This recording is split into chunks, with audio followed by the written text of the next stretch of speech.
Recently, I came across an interesting question: how to check time spent on activities.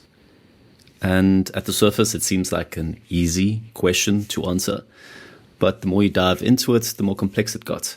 But I found a simple solution. Keeping it to my guidelines, keep it simple, stupid. I try to not use community plugins as much because I feel if you have too many community plugins, your system becomes a little bit top heavy and eventually it would break down. So I want something that fits into the existing structure. So what is the question that we're trying to answer? Well, my client wanted to have a breakdown of certain activities. Activities like exercising or meetings or CEO duties. And my task was to come up with a solution. So the request is to see time spent on activities. In order to make this work, we need Dataview installed and we need to enable JavaScript queries in our Obsidian. And then we just create a page, and this is the Dataview query that we have. And I'll put a link to the article where you can just copy this code for yourself. You can see it's a lot of code, but luckily you don't need to understand it except for the start date range, the end date range, and if you so choose, specific tags, which you can insert here between the square brackets. And then I'm just telling you how to log the queries. Now, what does this look like in Obsidian, and what does the end result look like? If we go to our Evergreen Vault, and this vault is for sale with a bunch of other functionality that you can use in terms of daily notes first, journaling, work, learning. This is just everything that I have learned put into an Obsidian structure. We're going to go to functionality and guides, and under data view, we see how to track time spent on activities. And we go back to that same article. Now, the first thing we do is we create a note where we want to keep the data view. And behind this, we just have this data view.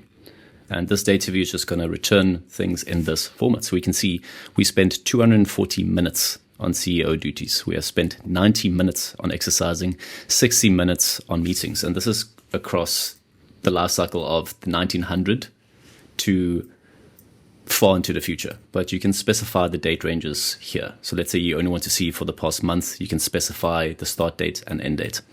How does it look when we want to input the data? Meaning, where does this data view know to go extract the information from? As always, we go to our daily notes. Let's say on the 20th. So I'm going to open up my daily note, the 20th. And I'm going to put this side by side and give us some more real estate to work with. You can see we're on the 20th, and under log pages, this is where we keep track of what we're doing throughout the day. This is where the data view pulls information from. We have it in this specific format.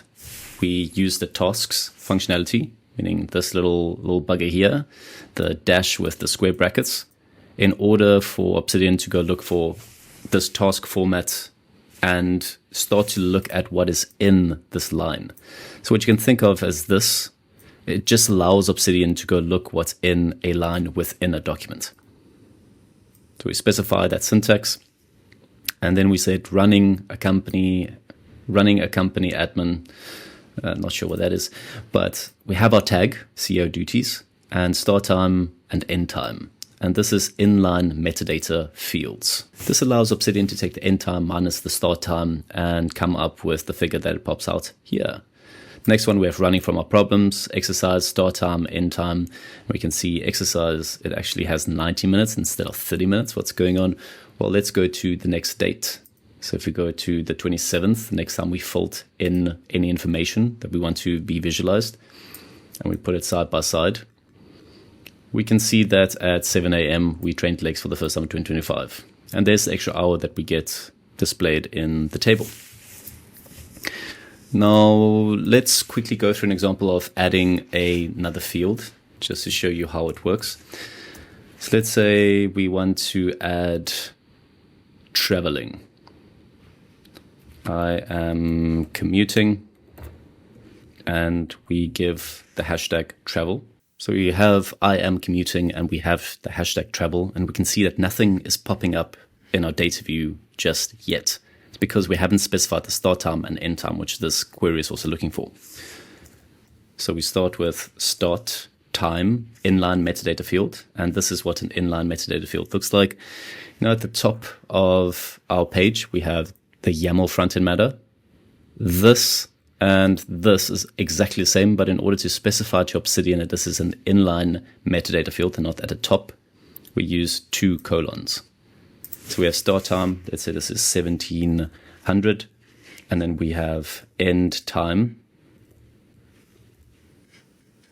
and let's specify this is 1800. So as soon as we finish that, a new travel should be popping up anytime soon. And something is not working. And that's what we've gotten wrong. We don't have 2 colons. Very important. Now, as soon as we have 2 colons, it should pop up. And it does. Wonderful. You can see if you change this to, let's say, 15, it will pop up here as well. So we have the updated travel time. So this is the basic functionality. You can also create new nodes with the Dataview query and then specify times that you don't want to include. It's easy enough just to change the date range. So let's say you don't want to include a specific date range. You can go to the dataviewjs and you can change the start date or the end date. Let's say you only want to include a specific tag. So if you go back and you only want to see your traveling for the entire time, you can come to user specific tags and put in the format quotes, hashtag, let's say only travel.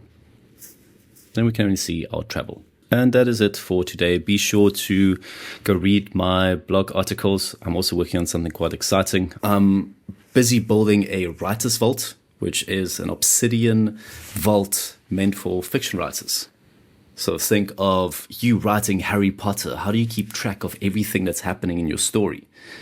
It is quite complex, but Obsidian helps us with the writing.